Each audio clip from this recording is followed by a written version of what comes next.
नमस्ते, जय हिंद, वंदे मातरम। सिनेमा यानी कि पिक्चर 70 पर्दे पर जो हम देखते हैं उसको कई बार प्रोपेगेंडा की तरह यूज़ किया गया है और ये पहली बार नहीं है। और इतिहास इस बात का गवाह है कि किसी भी देश का सॉफ्ट पावर दो चीज़ों से बहुत ज़्यादा विश्व भर में फैलता है। एक स्पोर्ट है खेल के माध्यम से और दूसरा सिनेमा मूवी के माध्यम से। जैसे अमेरिका ने विश्व युद्ध के बाद 1945 यानी कि दूसरे विश्व युद्ध के बाद विश्व में अपना वर्चस्व कायम करने के लिए फिल्मों का कई बहुत ज़्यादा इस्तेमाल किया, प्रयोग किया। और प्रयोग इस तरह से कि ऐसी पिक्चरें बनाई, ऐसी पिक्चरों को फंड किया जो कि अमेरिकन नैरेटिव को आगे बढ़ाएं। यानी अमेरिका जैसा बाहुबली देश दूसरा नहीं। अमेरिका है तो दुनिया ठीक है। America is land of the free, home of the brave. यानी कि उनकी जगह है सबके लिए एस्पिरेशनल कि अगर ज़िंदगी में अगर कुछ कमाना है और आगे बढ़ना है और सक्सेसफुल लाइफ और मौज की लाइफ जीनी है, मज़े की लाइफ जीनी है, आज़ादी से लाइफ जीनी है, तो आप अमेरिका में जिए। अमेरिका ऐसा देश है जो अपने इंटरेस्ट और अपने लोगों को प्रोटेक्ट करने के लिए कहीं पर भी चला जाएगा। और इस प्रोपेगेंडा को हवा देने के लिए हॉलीवुड यानी कि अमेरिकन फिल्म इंडस्ट्री को बहुत यूज़ किया गया। कई सारी ऐसी पिक्चर्स हैं। आप पूरी रॉकी की सीरीज़ देख लीजिए। सिल्वेस्टर स्टैलोन वाला जो बनाई गई थी वो कोल्ड वॉर के दौर पर, और उस टाइम में अमेरिका वर्सेस रशिया, इस कोल्ड वॉर के दौर में अमेरिका का वर्चस्व कि अमेरिका ने बॉक्सर के ज़रिए रशिया के अंदर घुसकर रशियन को हराया, या फिर रशिया काउंटर नैरेटिव चला रहा है लेकिन अमेरिका खड़ा हो गया, उसने मेहनत की और असली मेहनत के साथ उसने रशियन को हराया। ये पूरा प्रोपेगेंडा नैरेटिव जो है इसको अमेरिका ने 70, 80, 60, 70, 80, 90 के दशक में बहुत ज़्यादा यूज़ किया अमेरिकन हेजेमनी को बढ़ाने के लिए कि अमेरिका का वर्चस्व, अमेरिका का नैरेटिव और ये West driven, America driven West narrative है, इसको बढ़ाएं। और इसमें बहुत ज़्यादा लागत, पैसा कुछ ऐसी फाउंडेशंस और ऐसी बिजनेस एंटिटीज़ ने लगाई जिनको कि ज़रूरी था कि अमेरिका का नैरेटिव बढ़े ताकि उनका कारोबार बढ़े और ताकि उनकी जो कैपिटलिस्टिक विचारधारा है, जो पैसा कमाती है और एक नैरेटिव पावर को कंट्रोल करती है, वो बढ़ता रहे। और इसको हमने अमेरिका की कई सारी फिल्मों में देखा गया। और इसीलिए कई विशेषज्ञ ये कहते हैं कि सिनेमा एक देश का बहुत स्ट्रॉन्ग, क्या कहते हैं, सॉफ्ट पावर होता है नैरेटिव बढ़ाने के लिए। अब चीन ने ये देख करके 90 के दशक में, तब तक तो भारत और चीन बराबर इकोनॉमिकली चल रहे थे, फिर वहाँ से इन्होंने पलटना शुरू किया और इन्होंने अपने रुख को इम्प्रूव करना शुरू किया। भारत में लिबरलाइजेशन 90s के दशक में हुआ, लेकिन उससे पहले 70-80 के दौर में ही चीन ने अपने आप को रिवाइव करना शुरू कर दिया था और ये डेंग जाओपिंग के समय में हुआ था। तो उस वक्त चीन ने क्या किया, चीन ने भी समझ लिया कि अमेरिका क्या कर रहा है, तो फिर चीन ने पिक्चरें बनानी शुरू की जहां पर चीनी नैरेटिव हॉलीवुड के अंदर आ जाए और पैसा लगना शुरू हो जाए। ब्रूस ली सबसे पहला ज्वलंत उदाहरण है कि वहां से वाइट मैन आता है और अपने आप को चीनियों पर हावी होने की कोशिश करता है और ब्रूस ली खड़ा होता है और एक चीनी अपने चीनी ट्रेडिशनल कुंफू स्टाइल से उनको हराता है। जीत कुंडो के स्टाइल का उन्होंने ईजाद किया। फिर वहाँ से फिर इप मैन की स्टोरी आती है और धीरे धीरे फिर जैकी चैन आते हैं।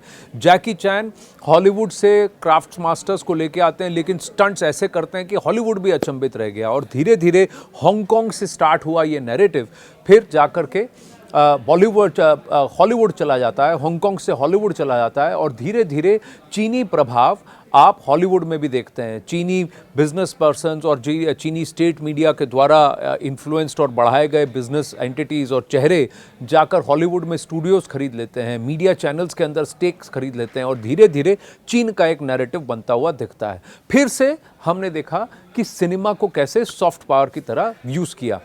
अब ये बातें मैं आपसे क्यों कर रहा हूँ? ये बातें मैं आपसे इसलिए कर रहा हूँ क्योंकि भारत ने भी सिनेमा को बतौर एक प्रोपेगेंडा, बतौर एक सॉफ्ट पावर, बतौर एक नैरेटिव चलाने की विधि कि भारत का नैरेटिव चले, किसी चुनी हुई सरकार का नहीं बट भारत का नैरेटिव चले, इसका प्रयोग धीरे धीरे शुरू किया है। और वो भी पिछले 10-12 साल में नरेंद्र मोदी के अंडर अगर आप कहें तो ये ज़्यादा प्रबल हो गया है और ज़्यादा ज्वलंत हो गया है। और इसमें कुछ कड़ियाँ शुरू में आरआरआर के थ्रू हुई, बाहुबली के थ्रू हुई, जहाँ पर भारतीय कल्चर, भारतीय सभ्यता की बात हुई। तमिल में एक और पिक्चर बनी थी जहाँ ये बताया गया कि जो चाइना का शाओलिन टेम्पल है उसके पहले गुरु जो थे वो तो तमिलनाडु से गए थे, और तमिलनाडु में जो कलरीपायट्टू और अडीमुरई आज तमिलनाडु केरला में जो सिखाए जाते हैं मार्शल आर्ट फॉर्म्स, वही बेस हैं चीनी कुंफू के और शाओलिन टेम्पल के। तो यहाँ से ये नैरेटिव घूमना शुरू हुआ। सबसे ज़्यादा घूमा जब हमने पाकिस्तान का नैरेटिव तोड़ने की कोशिश की, उसकी शुरुआत की उरी सर्जिकल स्ट्राइक से। उसके बाद से कई सारी ऐसी पिक्चरें बनी जहां पर भारत जो पहले कतराता था ये मानने से कि हमारे भी इंटेलिजेंस ऑफिसर्स हैं, हमारा भी एक RNAW है, हमारे भी कुछ ऐसे जाबाज हैं अननोन जो कि दुनिया भर में भारत की संप्रभुता को बचाए रखने के लिए और भारत को सुरक्षित रखने के लिए अपनी जान को दांव पर डाल रहे हैं आए दिन। और इनकी कहानियां धीरे धीरे उजागर होने लगी। फिर दुनिया के खिलाफ हम एक नैरेटिव वॉर में हारते थे कि भारतीय पस्त हैं, भारतीय मुस्तैद नहीं हैं, भारत जम्मू कश्मीर के साथ एक जो नैरेटिव भारत के खिलाफ चलाया जाता था और ये मुहिम चलाई जाती थी जिसको चीन भी हवा देता था, वेस्ट की ताकतें भी हवा देती थी, चाहे वो न्यूज़ चैनल पे हो या मूवीज़ में हो।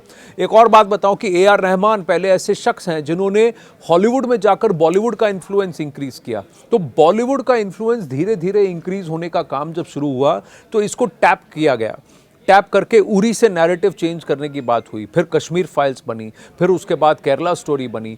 धीरे धीरे कुछ सेट नैरेटिव जो देश के अंदर और देश के बाहर जिस तरह से उसको चलाया जाता था, जो चलन था, उसको बदलने की कोशिश हुई। धुरंधर एक ऐसी पिक्चर है जहां पर आकर के इस नैरेटिव का जो फॉर्मूला है अब एकदम फिट होता हुआ लग रहा है कि परफेक्ट कर लिया है कि हमको कैसे दुश्मन के नैरेटिव को तोड़ना है, भारतीय के अंदर भारतीयता को जगाना है और विश्व को अपना नज़रिया समझाना है। ये जो बातचीत है, ये जो तरीका है, ये धुरंधर से हिट हो गया। अब आप देखें कि धुरंधर में पाकिस्तान बहुत ज़्यादा बेचैन हो गया था। पहले दिन से धुरंधर को पस्त करने की कोशिश की गई, उसके खिलाफ अलग अलग नैरेटिव्स चलाने की कोशिश की गई, उसके एक्टर्स को, चाहे वो रणवीर सिंह हो या कोई और एक्टर्स हो, उनके अराउंड कुछ पर्सनल ट्रोलिंग करने की कोशिश की गई, फिल्म के नैरेटिव को तोड़ने की कोशिश की गई, फिल्म को बॉक्स ऑफिस पर ना चले, किसी तरह उसको पस्त करें, इसकी भी कोशिशें की गई। लेकिन ये सब नाकामयाब रही और जैसे जैसे धुरंधर बढ़ता गया, धुरंधर को पाकिस्तान में बैन कर दिया गया, गल्फ में बैन कर दिया गया, लेकिन वाया VPN लोग डाउनलोड करके देख रहे हैं और सबने देखा और वाहवाही की। तो ये जो नैरेटिव पस्त करने का काम धुरंधर ने किया। अब आप देखें तो लेटेस्ट बात यह है कि चीन जो एक टाइम नैरेटिव कंट्रोल करता था और नैरेटिव पे एक्ट करता था, अब सलमान खान की अगली पिक्चर जो अप्रैल में रिलीज होने वाली है, उसका जो ट्रेलर रिलीज हुआ कुछ दिन पहले, उस पर अब चीन आकर के रिएक्ट कर रहा है, उस ट्रेलर को ही ट्रोल करने की कोशिश कर रहा है। ये बात कह रहा है कि गलवन पर अगर आप कुछ भी बोलोगे तो गलवन का सत्य छुपाए नहीं छुपेगा, आप चाहे जितना भी बड़ी पिक्चर बना लो। ये सारी बातें ग्लोबल टाइम्स और चीन क्यों कर रहा है? ग्लोबल टाइम्स तो चीन का स्टेट मीडिया है, उसका माउथपीस है। क्यों इसको ट्रोल करने की कोशिश की जा रही है? भले ही वो पिक्चर अच्छी बनी हो, नहीं बनी हो, लोग सलमान खान की एक्टिंग के बारे में कुछ भी कहें, यहाँ तक चीन सलमान खान की एक्टिंग को भी ट्रोल करने की कोशिश कर रहा है। भाई ये सब तो हमारा काम है, आप क्यों कर रहे हैं? भारतीय व्यूअर करेगा, आप क्यों कर रहे हैं? वो इसीलिए कर रहे हैं क्योंकि जो किरदार सलमान खान निभाने वाले हैं, जो बात गलवन के बारे में भारत इस पिक्चर के माध्यम से कहने वाला है, वो चीन को नापसंद है। क्योंकि कहीं ना कहीं वो चीन को कमज़ोर दिखाएगा, चीन की पोल खोल देगा, चीन की गीदड़ भभकियों की इस नैरेटिव को फाड़ करके सच ये दिखा देगा कि आप भले ही बन चल के आ जाएं, आप भले ही जितना करके आ जाएं, जब भारत जागता है और भारतीय फौजी आमादा हो जाता है, अपने आप पर बन जाती है और ख़ुद अपने तैश में उतर जाता है, तो 100 क्या 150 से चीनी ऐसे मार दिए जाएंगे कि आपको समझ नहीं आएगा कि गिने कितने और छोड़े कितने।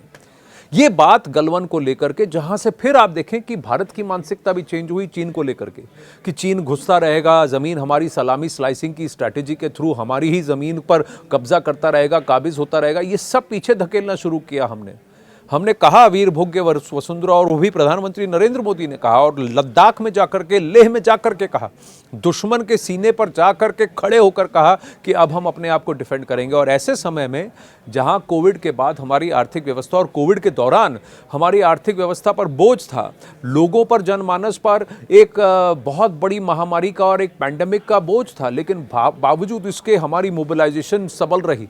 हमने हमारी टॉप को नहीं छोड़ा और हमने काउंटर अटैक किया, हमने कुछ और स्ट्रेटेजिक पीक्स को कैप्चर किया और चीन पर जबरन ये थोपा कि जो आपको लगा कि भाई एक दिन का एक हफ्ते की बात है और हम और ज़्यादा ले जाएंगे, जैसे पहले ज़मीन ले जाते थे भारतीय, अब हमने उनको महीनों सालों तक खड़ा किया और बाज में मजबूर किया कि आकर हमसे बैठे और कहें कि भैया डी एस्केलेशन करो।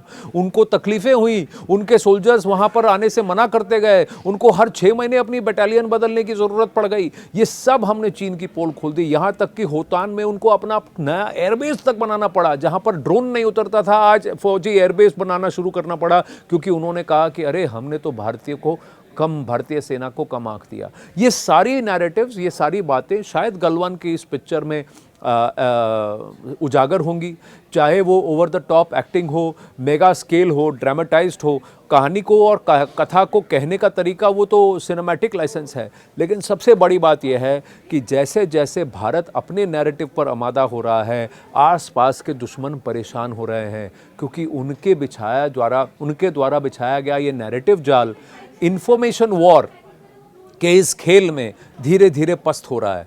भारत देर से जगा है इस इंफॉर्मेशन वॉरफेयर के खेल में, लेकिन दुरुस्त जगह है।